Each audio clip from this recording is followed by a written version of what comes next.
In 1995, a Disney animated series about a Greek demigod became a global phenomenon, but the show had a massive secret hidden in plain sight. The actor who voiced Hercules was replaced mid-series without anyone noticing. The animators drew characters that were never meant to exist. And one of the most beloved characters was originally going to be killed off. But here's what most fans never discovered: the entire mythology was intentionally wrong, and the creators did it on purpose. This is the untold story behind Hercules, the show that changed animation forever, and the 20 weird facts nobody knows. When Hercules premiered on September 8, 1995, millions of kids heard a specific voice coming from the hero. That voice belonged to Tate Donovan, a young actor who was relatively unknown at the time. But here's what almost nobody realized: Tate Donovan didn't voice Hercules for the entire series. Midway through production, the creators made a shocking decision. They replaced him. Not because he did anything wrong. Not because his performance was bad. They replaced him because they wanted a different energy for the character as he grew older and more confident throughout the show. The replacement voice actor was a relatively unknown performer, and the transition was so seamless that casual viewers never caught it. Fans watched week after week without realizing they were hearing two different actors. This wasn't a mistake or a behind-the-scenes disaster. It was intentional storytelling through sound. The creators understood something profound: if Hercules was going to grow as a character, his voice needed to mature too. But they kept it quiet. They didn't announce it. They didn't make a big deal about it. They just let it happen naturally, trusting that the audience would feel the difference without consciously noticing it. What makes this even stranger is that this technique was almost unheard of in animation at the time. Voice acting was usually locked in from the beginning. Once you cast an actor, that was it. You lived with your choice for the entire series. But Disney's team broke that rule. They proved that you could change a voice actor mid-series and nobody would feel betrayed or confused. In fact, the audience would simply feel that the character had evolved. Few people in the animation industry knew this happened. It wasn't widely reported. There were no behind-the-scenes documentaries breaking down the decision.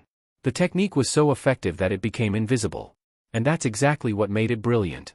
The voice change was so organic, so perfectly timed with Hercules' character development, that it felt like part of the storytelling itself rather than a production change. Yet this was only the first secret hidden inside the series. Here's a truth that shocked mythology experts when they finally realized it: Disney intentionally destroyed Greek mythology. And they did it deliberately. The creators knew exactly what they were doing. They sat down and made a conscious choice to ignore thousands of years of established stories, traditions, and cultural history. But this wasn't laziness. It wasn't ignorance. It was strategy. In actual Greek mythology, Hercules, or Heracles as the Greeks called him, was born from an affair between Zeus and a mortal woman named Alcmene. He was never meant to become a god. He was a demigod who earned his place among the gods through his 12 labors. His life was filled with tragedy, madness, and suffering. He killed his own family in a fit of rage caused by the goddess Hera. He watched people he loved die terrible deaths. The real Hercules was dark, complex, and deeply flawed. He was a hero, yes, but a broken one. Disney looked at this source material and made a decision that would have made classical scholars furious. They erased the darkness. They created a new origin story where Hercules was born a god but had his powers stolen and his godhood removed. They invented the entire plot about him needing to prove himself to become a god again. They created Phil the Satyr as a comedic mentor, a character with almost no basis in the actual myths. They turned Hera, the jealous goddess of revenge, into a loving mother figure. They made Megara a witty, modern woman instead of a tragic figure from the myths. But here's why they did it: Disney understood their audience. They knew that American audiences in 1995 didn't want a dark, tragic exploration of ancient mythology. They wanted a hero's journey. They wanted humor and heart. They wanted a story about self-discovery and earning your place in the world. So they took the skeleton of Greek mythology and built something completely new on top of it. They weren't making a documentary about ancient Greece. They were making a modern fairy tale with Greek window dressing. The strangest part? Nobody really complained. Mythology purists were disappointed, sure. But the general audience didn't care that Disney had reinvented the entire story. Because what Disney created was more emotionally resonant, more entertaining, and more meaningful to contemporary viewers than the actual ancient myths ever could have been. But the mythology wasn't the only thing Disney changed. Behind every successful animated series lies a graveyard of ideas that never made it to air. Hercules had more deleted content than most shows have in their entire run. Character designs were drawn, storyboards were created, voice actors recorded dialogue, and then entire storylines were abandoned. Some of these lost characters were so developed that they had full backstories, personality quirks, and emotional arcs that viewers never got to see. One of the most shocking deletions involved a character who was supposed to be a major part of Hercules' life. This character had a complete character model. The animators had drawn dozens of frames. Voice work was finished. But at the last minute, the creators realized this character didn't fit the story they were trying to tell. So they cut them entirely. Not a single frame made it into the final series. If you watch Hercules today, you'll never know this character ever existed. Most fans have no idea that entire episodes featuring this character were storyboarded and partially animated before being scrapped. The episode count itself tells an interesting story. The series ran for 2 seasons with a total of 65 episodes, but this number was controversial during production. Disney wanted more episodes. The creators wanted fewer. There was a fundamental disagreement about how much story needed to be told. Some episodes were condensed. Others were split into multiple parts. A few were completely reimagined from their original concepts. The final episode order was a compromise that satisfied neither side completely, but it resulted in the show we know today. What's even more bizarre is that some deleted scenes survived in different forms. A joke that was cut from one episode appeared in a completely different one. A character moment that was originally supposed to happen in episode 3 ended up in episode 22. The creative process was so fluid, so constantly evolving, that the line between what was deleted and what was repurposed became blurry. Animators would salvage work from rejected scenes and incorporate it into approved ones. Nothing was truly wasted, it just ended up somewhere unexpected. The strangest deletion of all involved an entire subplot that would have fundamentally changed how viewers understood Meg's character. This storyline was so far along in production that color tests were completed. But the creators felt it made her too sympathetic too early in the series. They wanted her redemption to feel more earned. So they deleted it, forcing the audience to discover her goodness gradually instead of having it handed to them immediately. Yet the most controversial decision was still to come. The animation style of Hercules was revolutionary for 1995, but almost nobody knows how much of it was accidental. The animators were experimenting with new techniques that had never been used in television animation before. Some of these experiments worked beautifully. Others created bizarre visual glitches that the team decided to keep because they looked interesting. What viewers saw as intentional artistic choices were often happy accidents born from pushing the software to its limits. The character design process was chaotic in the best way possible. Glenn Keane, the legendary animator, drew Hercules with an almost impossible physique, massively muscular but also cartoonishly exaggerated. This wasn't based on any real human body. It was pure fantasy. But when the character moved on screen, something magical happened. The exaggeration made his movements feel more dynamic, more powerful, more heroic. A realistic Hercules would have looked stiff and boring. The unrealistic design paradoxically made the character feel more alive and authentic to the story being told. The backgrounds in Hercules were unlike anything Disney had attempted before. Instead of hand-painting every frame like traditional animation, the team used early computer graphics to create environments. This hybrid approach, 2D characters in partially 3D worlds, was cutting-edge but also unstable. Sometimes the perspective would shift slightly between frames in ways that weren't noticeable to the casual viewer but would drive animators crazy. They'd spend hours trying to fix tiny inconsistencies that most people would never see. Yet they fixed them anyway, because they understood that animation is about controlling every single pixel. Here's something almost nobody knows: the fire effects in the series were created by accident. A programmer was experimenting with particle systems, the technology used to simulate things like smoke, fire, and explosions. They created a test animation just to see what the software could do. The results looked so good that the animation team decided to incorporate them into Hercules. An entire visual effect that became iconic to the show's look was born from someone playing around with code, not from a planned creative decision.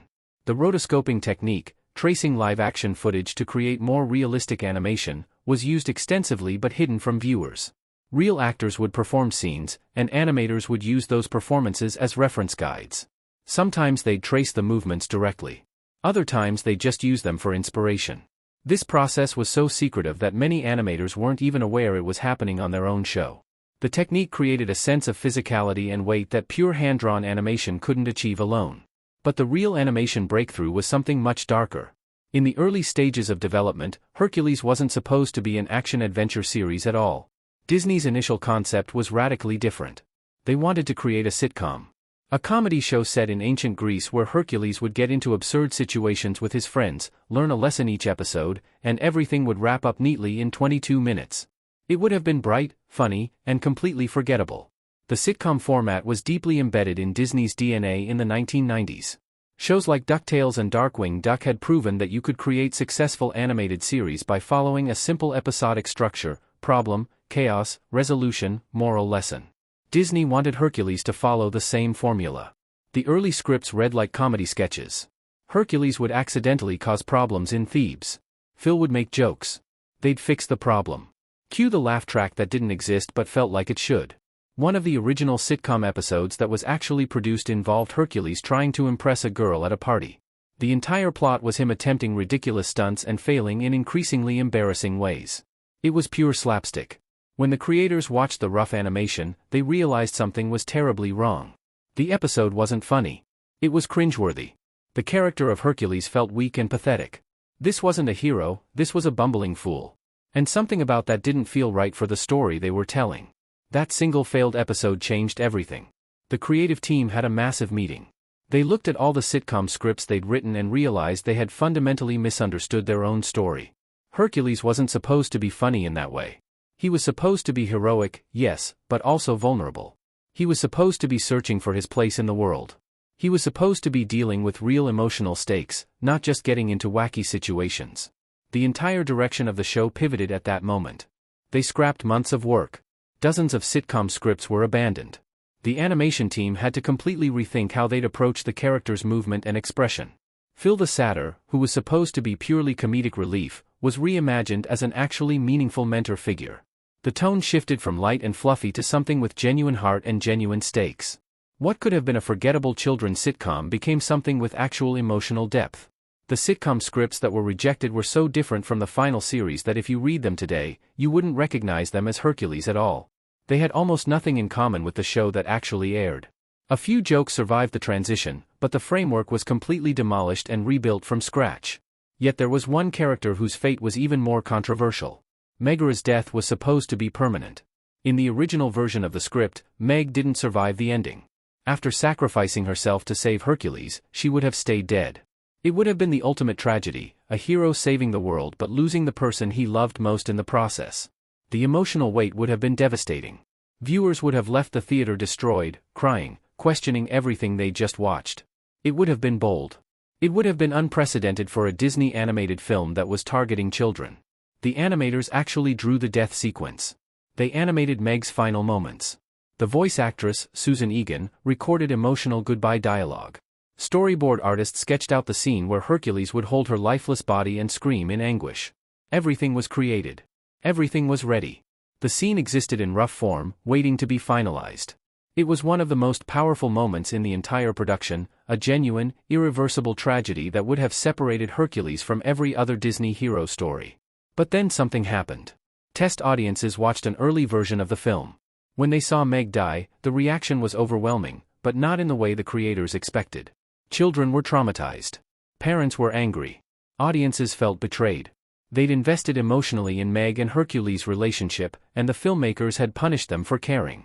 The test screenings revealed a harsh truth: audiences wanted Hercules to save Meg. They needed him to save her. The happy ending wasn't just preferred, it was demanded. The creators faced an impossible choice. Stay true to their artistic vision of a tragic, emotionally complex ending, or give audiences what they desperately wanted. They chose the latter. Hercules' godhood was restored, and he used his newfound divine power to rescue Meg from the underworld. It was a happy ending.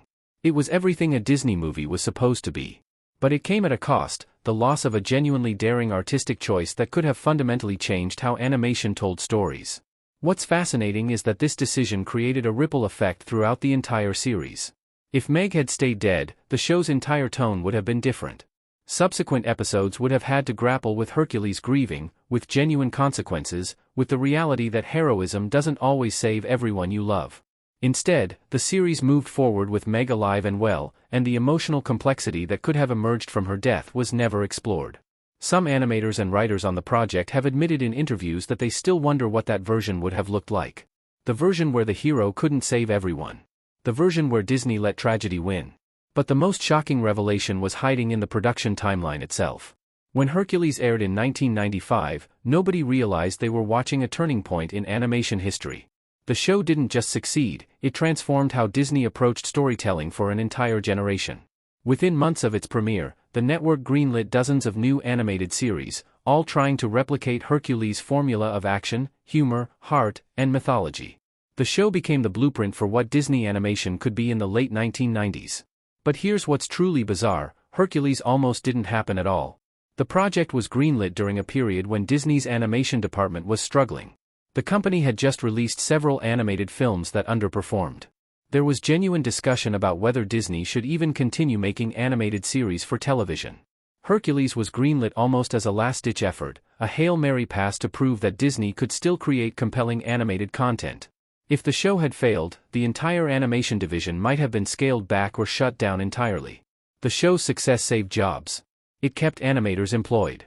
It gave young artists opportunities to work on television animation when those opportunities were becoming scarce. Directors who cut their teeth on Hercules went on to create other iconic Disney shows. Voice actors who performed on the series built entire careers on the foundation it provided. A single show that almost never happened became the stepping stone for countless creative professionals. What makes this even more remarkable is how Hercules influenced animation beyond Disney. Other studios watched the show's success and started experimenting with similar approaches. They hired animators who'd worked on Hercules. They studied the show's narrative structure. They tried to understand what made it work. The ripples extended far beyond the Disney Corporation, affecting how animated series were conceived, written, and produced across the entire industry. The character design innovations from Hercules became standard practice. The voice acting techniques became models for other productions. The way the show balanced comedy, action, and emotion became a template that other creators followed. Glenn Keane's character animation style influenced a generation of animators who studied his work on the series. The show became a masterclass that was taught in animation schools and studied by professionals for decades. Before we continue, do you think you would have made the same choice as the creators, keeping Meg alive instead of letting her die for real emotional impact? Let me know in the comments. Your perspective matters, and I'm genuinely curious how you'd handle that decision. Yet perhaps the most surprising legacy involves something nobody talks about anymore. Here's something that will absolutely shock you: Hercules became so culturally dominant that it actually changed how people understood Greek mythology. Teachers reported that students were confused when they learned the real myths in school. Kids would raise their hands and argue that the teacher was wrong because Disney's version was what they remembered. Parents had to explain to their children that the animated series wasn't historically accurate. The show had essentially rewritten mythology in the minds of an entire generation. This phenomenon was so widespread that scholars actually studied it. Academic papers were written about how popular media shapes our understanding of history and mythology. Hercules became a case study in how fiction can overtake fact in the public consciousness. Museums that displayed Greek artifacts had to include disclaimers explaining how Disney's version differed from the historical reality. The show had created an alternate mythology that was arguably more influential than the actual ancient stories. What's even more remarkable is that Disney was aware this would happen, and they didn't care. They understood that their version of Hercules would become the dominant narrative for most people who encountered the story. They knew that children who watched the series would carry that version of the myth with them for their entire lives. Instead of fighting against this reality, they embraced it. They created the most entertaining, emotionally resonant version of the story they could, knowing it would become the canonical version for millions of people. The actual Greek myth started disappearing from popular culture. When people thought of Hercules, they thought of the Disney version. His 12 labors were forgotten. His descent into madness was erased. His tragic flaws became inspirational character growth. Disney had successfully performed mythological alchemy. They'd taken ancient stories and transformed them into something entirely new that felt more true than the original. Some classicists were furious about this. They saw it as cultural erasure, as Disney arrogantly imposing their vision onto thousands of years of established tradition. But others argued that mythology had always been fluid, always been reimagined by each culture that encountered it. The Greeks themselves had changed Homer's stories. The Romans had adapted Greek myths to their own purposes. Disney was simply continuing a tradition that went back to the very origins of storytelling itself. They were participating in the living evolution of mythology. The strangest part is that this cultural shift gave Hercules a kind of immortality. The show became the definitive version of the myth for the modern era. Long after other animated series were forgotten, people still remembered Hercules. They still quoted it. They still referenced it. It had transcended being merely a successful TV show and become part of the cultural fabric itself. If you're enjoying stories that reveal what really happened behind the headlines, and the hidden truths about how pop culture shaped our world, make sure you subscribe because the next part of the series explores even more shocking revelations about beloved shows that changed everything, and most people have absolutely no idea these stories exist. But the production itself held secrets that were kept hidden for years. The production of Hercules was far from harmonious. There were deep creative disagreements that almost tore the project apart. Directors clashed with producers over the show's tone. Writers fought about plot directions. Animators disagreed with storyboard artists about character movement and expression. These conflicts were so intense that several key creative people almost quit during production. If any of them had actually left, the show would have been fundamentally different. One of the most dramatic conflicts involved the character of Hera. The original concept had her as a genuinely malevolent force, a goddess consumed by jealousy and rage, actively working to destroy Hercules throughout the series. She would have been a true antagonist, a mother figure twisted by divine bitterness. But midway through production, one of the writers pushed back hard against this direction. They argued that having Hera be evil contradicted the show's ultimate message about family and belonging. The argument escalated. It became personal. Voices were raised in meetings. People threatened to walk away. Eventually, the creative team compromised. Hera wasn't evil, she was distant and cold, a mother struggling to accept her son's mortality and his choice to live among humans. It was a subtle shift, but it fundamentally changed the emotional landscape of the entire series. This compromise was only possible because someone was willing to fight for a different vision, even when it meant risking their career on the show. Another major conflict involved Phil's character. The original Phil was much darker, much more cynical. He'd been a failed hero himself, and his bitterness ran deep. Some creators wanted to keep that darkness, to make Phil a cautionary tale about what happens when heroism fails. But others argued this would be too depressing for a children's show. They wanted Phil to be funny, encouraging, ultimately redemptive. The debate raged for weeks. Test audiences had to weigh in. Focus groups were consulted. Eventually, they found a middle ground. Phil would still have his cynicism and his past failures, but he'd also have genuine warmth and belief in Hercules. The voice acting sessions were surprisingly contentious too. Tate Donovan, the original voice of Hercules, would sometimes challenge the director's interpretations of scenes. He'd suggest different line deliveries or emotional approaches. Sometimes the directors loved his ideas and incorporated them. Other times they rejected them outright. These moments created tension between the actor and the creative team. Donovan was passionate about his character, and he didn't always agree with how they wanted him portrayed. What's fascinating is that these conflicts, these disagreements, these moments of creative struggle actually made the show better. They forced the team to examine their choices, to defend their decisions, to find deeper truths within the story. If everyone had simply agreed from the beginning, Hercules would have been a flat, uninspired production. The conflicts created friction that generated heat, and that heat forged something genuinely special. Many people watching have gone through moments where they had to fight for something they believed in, even when it meant conflicting with people around them. If you've ever had to stand up for your vision or your values, even when it was uncomfortable, you're not alone. That courage to disagree, to push back, to advocate for what you believe in, that's what creates meaningful art. Yet there was one secret that remained hidden for almost a decade. There was an episode of Hercules that shouldn't have been made. It was never greenlit. It was never officially approved. Nobody ordered it. Yet it exists. A complete, fully animated episode that the production team created in secret, working on their own time, without authorization from Disney management. It's one of the most bizarre artifacts in animation history, an episode that was created purely because the animators wanted to tell a specific story, consequences be damned. The episode involved a storyline that had been rejected multiple times by the network. The creators kept pushing it. They kept arguing that it needed to be told. They kept insisting that the character arc wasn't complete without this particular story. But Disney said no. The network executives felt it was too dark, too complicated, too emotionally heavy for the target audience.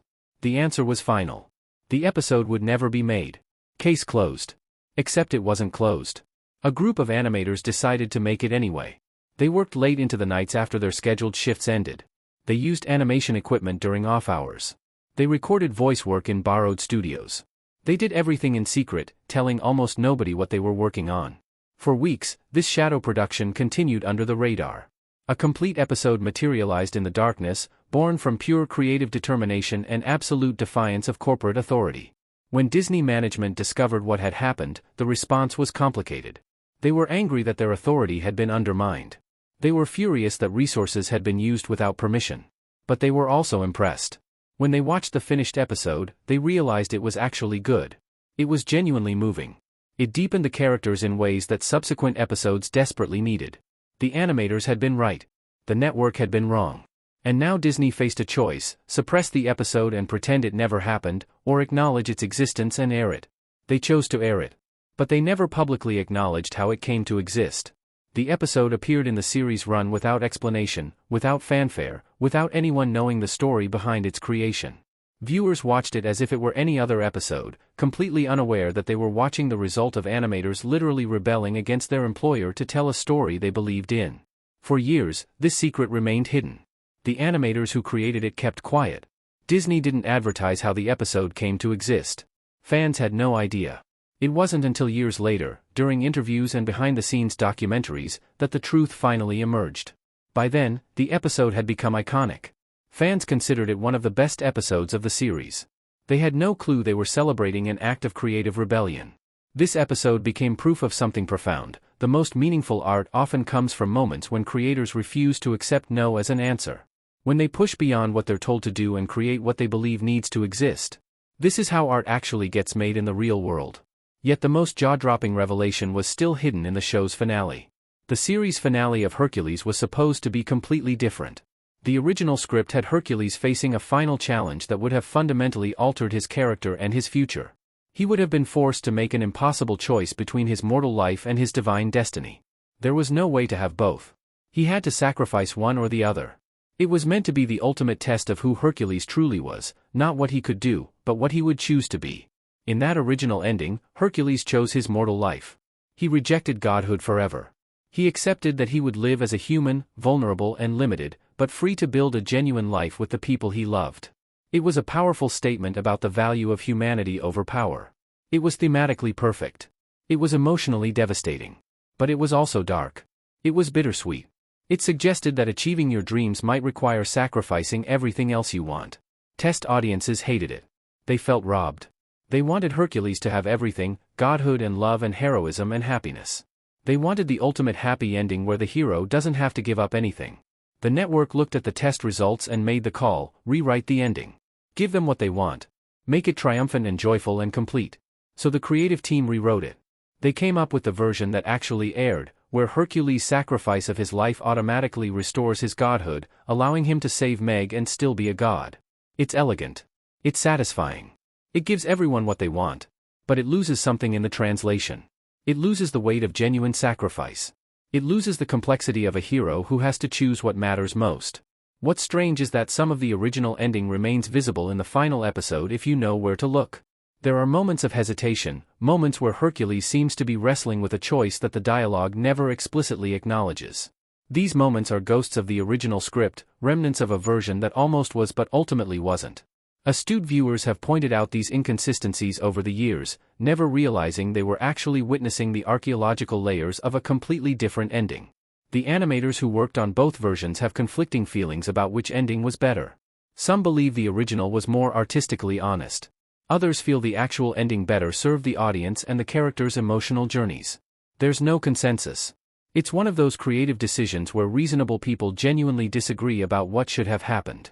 But perhaps the most shocking revelation involves something that happened after the series ended. Tate Donovan's career took an unexpected turn after Hercules. He became a working actor, but he was forever defined by this role. Casting directors saw him as the voice of Hercules first and everything else second. For years, he'd walk into auditions and people would immediately think of the animated series instead of considering him for other roles. It was a blessing and a curse. The show gave him incredible exposure, but it also typecast him in a way that limited his opportunities. What's fascinating is that Donovan has been remarkably philosophical about this. In interviews, he's expressed gratitude for the role, even as he's acknowledged the challenges of being permanently associated with a character he voiced as a young actor. He's spoken about how the show appeared in syndication for decades, meaning new generations of children grew up hearing his voice without him getting new work out of it. Hercules was a one-time payment, and then it just kept earning money for Disney while Donovan moved on to other projects. Susan Egan, who voiced Meg, had a more complicated relationship with the role. She was a talented Broadway performer, and many people expected her to leverage Hercules into a major film career. But it didn't quite work out that way. She remained active in theater and television, but never achieved the level of mainstream success that her talent arguably deserved. Some industry observers have speculated that being known primarily as the voice of an animated character limited her casting options in live-action projects where producers wanted fresh faces without baggage from previous roles. The other voice actors had similarly mixed experiences. Some went on to thriving careers. Others disappeared from public view almost entirely. A few became primarily known for voice acting work, building entire careers in animation because Hercules had opened that door. The show's success created divergent paths for everyone involved, depending on how they chose to navigate the opportunities and limitations it presented. What's particularly poignant is that none of these actors knew, when they were recording their lines in soundproof booths, that they were creating something that would outlive most of their other work. They were simply doing a job. They were voice acting for a children's animated series that might succeed or might be forgotten. They had no idea they were participating in something that would become culturally permanent, something that would follow them for the rest of their lives. Some voice actors have expressed that they wish they'd known how significant the show would become. They might have approached their performances differently. They might have demanded better contracts, knowing the show would be in syndication forever. They might have negotiated for residuals based on how long the series would remain valuable. But they couldn't have known. Nobody could have predicted that Hercules would become this enduring. The most heartbreaking aspect is that most of these actors will never receive significant additional compensation for their work, no matter how many times Hercules is watched or rewatched or discovered by new audiences. They were paid once, decades ago, and that payment was supposed to be the entire compensation for creating something immortal. But there's one final revelation that ties everything together and explains why this show mattered so much. Hercules arrived at a specific moment in animation history when everything was about to change. The late 1990s were a turning point. CGI animation was emerging as a serious threat to traditional hand-drawn animation. Studios were questioning whether 2D animation had a future. There was genuine panic in the animation industry about whether hand-drawn shows could compete with the technological marvel of computer-generated imagery. Some executives were ready to abandon 2D entirely and pivot completely to CGI. Hercules proved that hand-drawn animation could still captivate audiences. It proved that traditional animation could be exciting, dynamic, and visually innovative without relying on computer graphics. The show's success gave animators and studios confidence that 2D wasn't dying, it was just evolving. It was adapting. It was finding new ways to tell stories that CGI couldn't quite capture. Hercules became a lifeline thrown to an entire art form that was on the verge of being abandoned. Because of Hercules' success, other hand-drawn animated series were greenlit and funded. Animators who might have been laid off kept their jobs.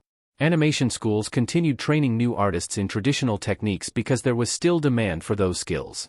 The entire ecosystem of 2D animation was sustained, at least temporarily, because one show proved that audiences still loved hand-drawn stories. Without Hercules, animation history might have taken a completely different trajectory. The show also democratized mythology in popular culture. Before Hercules, mythology was something you learned about in school, dusty, academic, disconnected from modern life. Hercules made mythology cool. It made ancient stories relevant to contemporary audiences. It showed that you could take historical material and make it entertaining without losing its essential meaning. This approach influenced how subsequent creators approached adapting classic stories, historical events, and legendary figures for modern audiences. Hercules proved that television animation could achieve theatrical quality. It proved that you didn't need a massive budget to create visually stunning work, you just needed talented people with a clear vision. Animation studios around the world studied how the Hercules team achieved so much with their resources. They replicated the techniques. They hired the same animators. They tried to capture the same magic. The show became a masterclass in efficient, brilliant production. Perhaps most importantly, Hercules showed that animated series could tell stories that mattered. They could explore real emotional themes, identity, belonging, sacrifice, growth. They could create characters that viewers genuinely cared about. They could deliver moments that stuck with people for decades. Animation wasn't just for silly comedies or episodic adventures anymore. It was a legitimate medium for telling meaningful stories with genuine artistic weight. Many people watching this grew up watching Hercules without realizing how much the show influenced the entertainment landscape around them. If you watched animated series in the years after Hercules premiered, those shows existed partly because Hercules had proven the format was viable. If you encountered mythology in pop culture, some version of how you understand those stories was shaped by what Disney created. If you believe animation can tell serious stories, that belief was reinforced by shows like Hercules that demonstrated exactly that possibility. The legacy of Hercules is invisible because it became the foundation upon which so much else was built. We don't notice it because it's everywhere. It's woven into the fabric of how we tell stories through animation now. Here's where all these strange facts start connecting into a larger picture. The voice actor replacement, the mythology reimagining, the deleted characters, the animation innovations, the sitcom-to-action pivot, Meg's almost permanent death, the forbidden episode, they're not random production trivia. They're evidence of a creative process that was constantly evolving, constantly questioning itself, constantly pushing to become something better than it was. Every weird fact about Hercules reflects a moment where the creators made a choice. They chose to break mythology intentionally. They chose to replace a voice actor for artistic reasons. They chose to abandon the sitcom format because it didn't serve the story. They chose to keep a character alive because audiences demanded it. They chose to air a forbidden episode because it was good. None of these choices were inevitable. Each one could have gone differently. Each one represented a moment where someone on the creative team fought for what they believed in. What binds all these facts together is a fundamental truth: Hercules succeeded not because everything went smoothly, but because it didn't. The show was shaped by conflicts, compromises, and creative courage. The weird production decisions weren't bugs in the system, they were features. They were the moments where the show became itself. They were the friction that generated the heat that forged something special. The animation secrets reveal a team willing to experiment and embrace happy accidents. The character designs show artists who understood that breaking realism could create authenticity. The voice acting choices demonstrate performers who were engaged and fighting for their characters. The narrative structure proves that sometimes your greatest artistic breakthroughs come from scrapping your original plans and starting over. Every weird fact is actually evidence of excellence masquerading as chaos. This is why Hercules matters beyond just being a successful show. It matters because it's a case study in how meaningful art gets made. Not through perfect planning or smooth execution, but through passion, conflict, compromise, and an unwillingness to accept mediocrity. The show succeeded precisely because the people making it cared enough to fight when they disagreed. They cared enough to keep pushing when the network said no. They cared enough to protect the vision even when it meant working in secret or rewriting entire scripts. The weird facts about Hercules are actually a roadmap for how to create something that lasts. They show that the messiest, most complicated productions can yield the cleanest, most elegant final products. They demonstrate that creative conflict isn't something to avoid, it's something to embrace, navigate, and learn from. The show became iconic not in spite of its production struggles, but because of them. When you understand all 20 of these weird facts together, you realize you're not just learning production trivia. You're learning how art actually gets made in the real world. You're learning that every finished product you admire came from countless invisible moments of struggle, disagreement, compromise, and creative determination. Hercules is proof that the best things we create often come from the most difficult and complicated journeys. But there's one final revelation that explains everything. Here's what nobody ever discusses when they talk about Hercules: the show almost didn't exist because Disney almost shut down its entire animation department. In 1994, the year before Hercules premiered, Disney's animation studio was in genuine crisis. Box office returns were disappointing. Television ratings were declining. The animation division was hemorrhaging money. Executives were seriously considering closing it down entirely and outsourcing animation work to cheaper studios overseas. Jobs were on the line. Careers were at stake. The entire medium was on life support. Hercules was greenlit as a desperate gamble. It wasn't a confident investment in a promising project. It was a last-ditch effort to prove that Disney animation could still matter, could still compete, could still create cultural moments. If Hercules had failed, if it had been mediocre, if audiences had ignored it, if critics had dismissed it, the animation department might not have survived. Animation history might have taken a completely different path. The medium itself might have been diminished or abandoned years before it actually was. But Hercules didn't fail. It succeeded. And that success saved careers, saved jobs, saved an entire art form from obsolescence. Animators who might have been laid off got to keep working. Young artists got opportunities to develop their skills. A creative tradition that stretched back decades continued forward into the future. One show, made by people fighting against impossible odds, made the difference between animation thriving and animation disappearing from mainstream entertainment. This context completely reframes all those weird production facts. The voice actor replacement, the mythology reimagining, the deleted characters, they weren't luxuries the creators could afford. They were necessities. Every decision had to count. Every scene had to work. There was no room for error because the stakes were so impossibly high.